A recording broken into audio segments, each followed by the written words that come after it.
Hey guys, DJ Lifestyle here, back with another video. Right, this one's kind of be a bit all over the place where Bitcoin halving is one of the things that we'll touch upon. The new technologies that are coming out we will have AI assistants, many cures that will be helped with the new technologies that are coming down the line. There's talk of cancers being cured, bionic people. Well, robotic people. I would assume that's what he's trying to say here. There's a clip on that. Ripple, and where it's in the payment system, the stablecoin that they're going to launch on their platform will stabilize XRP going forward. The AMNs that have come out, I have not. I'm still looking to get into the AMMs, to be honest with you, because I think that is a way forward. And Ripple has a unique way of doing it, and it's with two pools of assets. So say XRP and say XLM, if you want to do those two pools equal amounts, and makes it fair. There's so many things that are coming down the track with regards to the digital asset space, and I don't think people are still not aware. Years later, even though you have governments, Hong Kong now wanting to do the Bitcoin ETF and the Ethereum ETF, and it's slowly but surely coming together. Yet people are still sat on the sidelines wondering what's happening when they're actually telling you literally in your face what they're going to do. So my perspective is, wake up, smell the damn coffee, don't sit on your laurels, get assets with utility. ISO 222 has come out. We are moving forward with the digital asset space. For those who are going to sit on their hands and not move their money into this new space are going to miss out. Okay, and that includes every walk of life. It doesn't matter whether you are a millionaire, billionaire, or whatever. If you're sat on your hands and you're thinking that we're not moving forward with a new digital system, you're certainly mistaken. This video will prove a point. And if you like this kind of content, please do stay to the end. Watch the whole damn thing because it's got some juicy little bits in it. And I do hope you like and subscribe. Guys, please watch, listen, learn, absorb. It's important. We're moving forward. The world is not standing still, even though there are these issues within the Middle East, within Africa, within Europe, and coming to America at some point.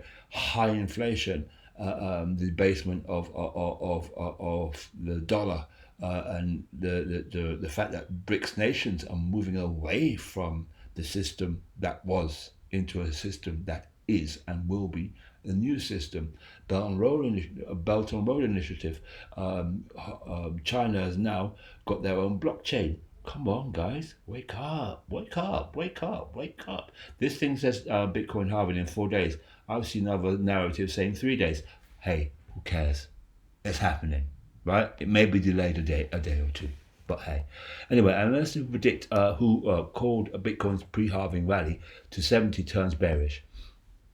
Marcus Thelion, I think that's his name, former founder of 10x Research, has de-risked his portfolio in the wake of rising treasury yields. That came out today. Dwindling odds of Fed rate cuts and rising bond yields have weakened the bullish case in cryptocurrencies and stocks. I don't know, because I think at the end of the day, right, this all can be priced in. You don't necessarily have to rely. Why is anybody anyway, right? Think about this. Relying on the bloody Fed. They're fucking, sorry to swear, they ain't the nicest of people. And they, why do you think we have high inflation at the moment? It's not because of the war with Russia and Ukraine. It's because it was done over a period of time. Low interest rates. Look what they did. They let the rich get rich on low interest rates. And had I known about this scam in the first place, do you not think I would have borrowed money at low interest rates and then bought into things that have value, that have utility long ago? the way they've done their system, you see, they kept low interest rates for such a long time, and they made sure that their buddies and their rich partners, or partners in crime, you could call them, became extremely wealthy, dominated, and are now trying to push their policies across the world. Well, we're not having that, okay? We want a level playing field where digital assets create that for the many, not just for the few. Okay, so moving on. The analysts who predicted Bitcoin BTC bottom in November 22 and the recent pre-halving surge to a record highs has turned bearish on risks assets, including technology stocks and cryptocurrencies. Our growing concern is that risk assets, stock and crypto are teetering on an edge of a significant price correction. Fair enough. It could be that they got a little bit lower, but they have done. They've corrected in the last few days. Over the weekend, they corrected. Normally, Bitcoin and all that kind of stuff surges. It corrected. It went down. The primary trigger is the unexpected persistent inflation. Yes, we do have persistent inflation. And where is that? Because we keep funding wars. With the bond market now predicting less than 3 cuts and 10-year treasury yields surpassing 4.5% or 4.50%, we may have arrived at a crucial tipping point for risk assets. Marcus Thelion, founder of 10x Research, said in a note to clients on Tuesday, "We sold all our tech stocks last night on the no wonder the market crashed at the Nasdaq in trading very poorly and reacting to higher bond yields. We only hold a few high conviction crypto coins. Overall, where we are bearish risk asset stocks and crypto." Feel added. I'm quite sure I understand that. Traders have recently scaled back pricing for 25 basis point Fed rate cut this year. Well, why? Why do you think? Listen, right? They telegraph stuff. These people telegraph stuff, right? To manipulate the market. Yeah. If people understood that, yeah, why do you not just price stuff in that they won't do it? It's pretty obvious. They're not going to do it. They're not going to do it. Don't do it. Yeah. But then the risk is if they do it, and they I suppose bet the other way, they lose money. But then I don't know. I really don't understand why we can't have something that is decentralized, not affiliated government like Bitcoin, where it is decentralized. We don't necessarily have to have government control in this space, but yet we rely on, and I get it, we rely on rules and regulations to a certain extent, but if they can break the rules and regulations which they put into place, well, I'm sorry, so is everybody else going to do the same thing. That is a natural thing to do. Do you know what I mean? They make them, they break them. You have these constant fines of BlackRock and all these other companies being fined for XYZ manipulation of gold and all that kind of stuff. So they've been doing it for decades. So people are going to come along, unfortunately, and create the same kind of like thing, whether it be meme coins, NFTs, or whatever it is. Anyway, guys, look, if you like this kind of content, please do like and subscribe. Do take care of yourself. Watch to the end. There's some very good information coming out there. Speak to you soon, guys, and take care of yourself. Bye. Take care. Bye. Hopefully you'll have my slides now. Yes. Yes. All right, we good. can see them. All right, so, in the next decade or so, when I say decade, I'm talking about 10 to 15 years, we're going to see all sorts of amazing advances. Finally, we're going to have cars that drive themselves and don't crash. This is likely to happen in the next 2 or 3 years. We're going to have cars that fly themselves, literally flying cars, they're coming. We will have drones delivering almost everything. We won't need to have, our Instacarts and so on, send human beings over, they can simply drone it over. We're going to have robotic housekeepers. If you remember Rosie from the Jetsons, she's coming.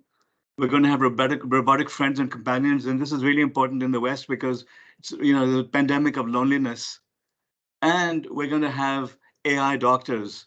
Not only the magical mirrors that Helen showed us, but actually intelligent assistants who monitor our health, who have all of our data, and who can guide us better than human beings can. Well, I think we're going to see this within the next 5 years or so. And then we're going to have cures for all diseases, practically, almost every disease, including cancer. This is my life's mission, to cure cancer, and I'll tell you more about that. We will also have gene-edited plants so that we can grow food in the desert and all sorts of other amazing things. Gene-edited humans. Yes, this is coming. And so is Jurassic Park. If you follow, Google George Church and the work he's doing, he's working on bringing back the woolly mammoth, but these are coming. And then bionic enhancements. If you remember the $6 million man, Steve Austin, watch a couple of those shows. Yes, Steve Austin is coming in the next 10 to 15 years or so. And there's much, much more. We're talking about virtual worlds and holodecks. The next 3 or 4 years, the technology will be perfected to the point that we're going to be having these meetings on Mars or the moon or wherever else. 3D printed houses, electronics, household goods, space colonies, the next green revolution, vertical farms, 3D printed meat. I'm going to talk more about this. Unlimited and almost free clean energy. It's coming. Commercial space exploration is coming. All happening at the same time. Because this is the history of technology, exponential. It took thousands of years to go from agriculture to pottery to the plow to mathematics. And voila, over the last 100 years, we've had advance after advance after advance. We are like those frogs in the water, which is getting hotter and hotter. We don't seem to realize what's going on here. Technology is advancing exponentially and making amazing things possible. We've known about computing for a long time. Our smartphones are more powerful than the crazy supercomputers of yesteryear. But it's everything computing touches: AI, robotics, 3D printing, virtual reality networks, digital medicine, you name it. Every technology which becomes information-based is advancing exponentially. Exponential technologies are converging and making the science fiction possible. First of all, let's start with health and. Interesting, because ultimately this is the first spot Bitcoin and Ether ETF to be launched in Hong Kong. What's the significance of these conditional approvals? So what is interesting here is ultimately Hong Kong is trying to be the crypto or virtual asset hub of Asia Pacific. And what Hong Kong has done to differentiate themselves is they are allowing in-kind creation and redemption. And what this means is ultimately if you are a holder of Bitcoin or Ether, you can swap that into an ETF. In the US, they have only allowed cash creation and redemption. And what this means is ultimately you provide cash and in return you get a Bitcoin ETF. And so Hong Kong is taking a little bit of a different play where they're going to allow Bitcoin or Ether, a physical transaction of in-kind creation. So if you're a holder of Bitcoin or Ether, you can then swap that into an ETF. And so this is a really significant event because ultimately it can attract different players, people that are already holding these virtual assets and cryptocurrencies. They can potentially swap into an ETF format if they want. You build applications for Bitcoin. It's all about a broadening out of the ecosystem. But Rina, when we go to the halving, how much of a fundamental lift will this be, do you think? First one, thank you so much for bringing me here on today. I'd say Bitcoin halving is going to have a huge impact on Bitcoin markets today. We are in a very unique cycle because we are 10 days away from halving. We're at an all-time high and a spot ETF just came in America. So at this point, what I'm seeing is that the supply will be shrunk. We will have less Bitcoin entering in after April 20th, but the demand is at an all-time high from institutions and retails coming into Bitcoin. What this means is that more people are going to be looking to Bitcoin to turn it from a passive asset to a productive asset. And that's what our company, Trust Machines, is all about, building real products to do more with their Bitcoin. Go to the passive bit, though. With your experience as the head of the exchange over at Binance US, is it true that we've seen more institutional players come in? Or of late, have we just been powered by more retail accessing spot ETFs in the US, for example?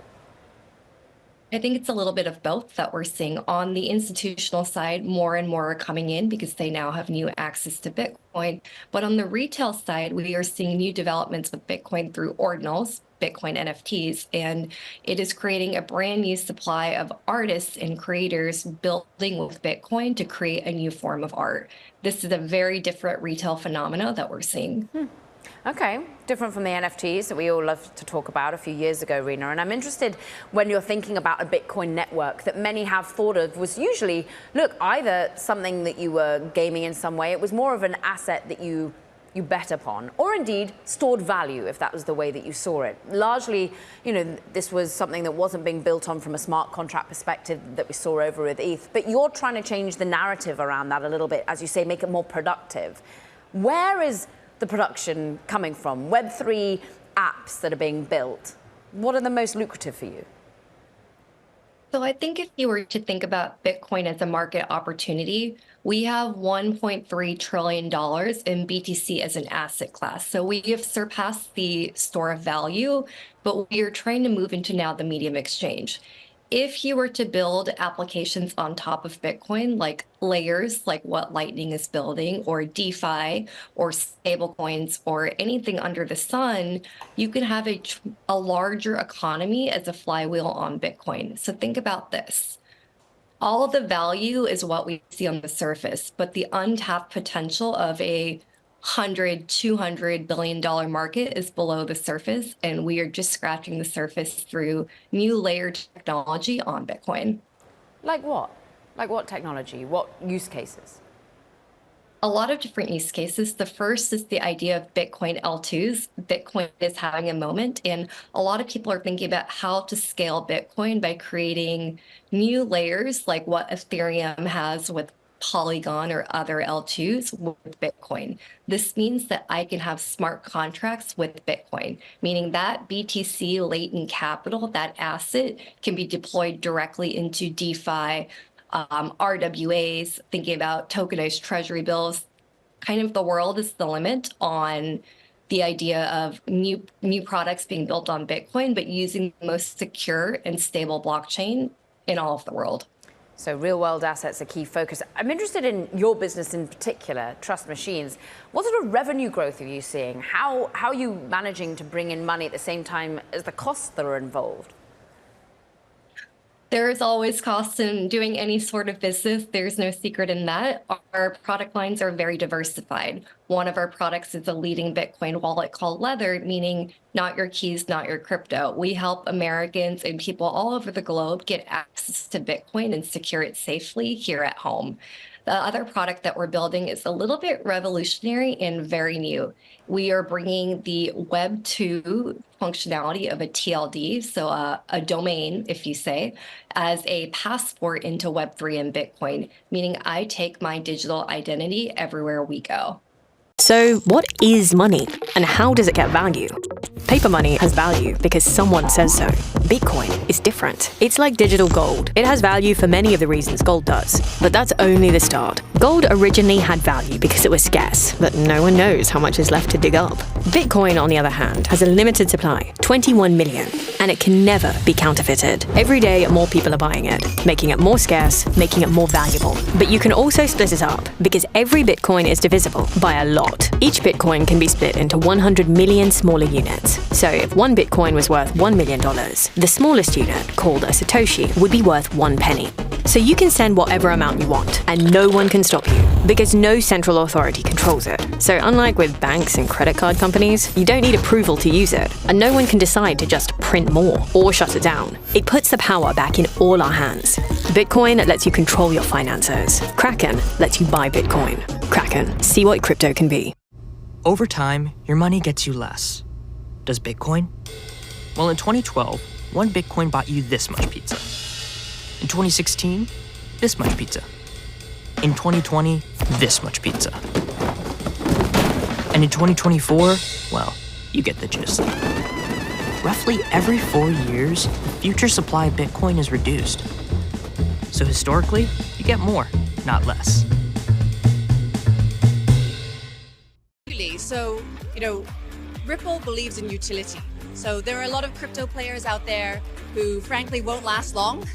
And it scares a lot of people in logistics, I think, if they start to dabble in that. Absolutely, it scares a lot of us. So what Ripple has always done is taken that baseline technology, and we've said from the very start, from the outset, that every technology needs a use case. And for us, the very clear use case is payments, because the XRP ledger, which is an open source public blockchain, was purpose-built for payments, for speed of transaction. So we absolutely see it. Over 500 organizations are working with us today, and many of them are using XRP at the heart as a bridge currency. So that is already happening, and we see much more coming.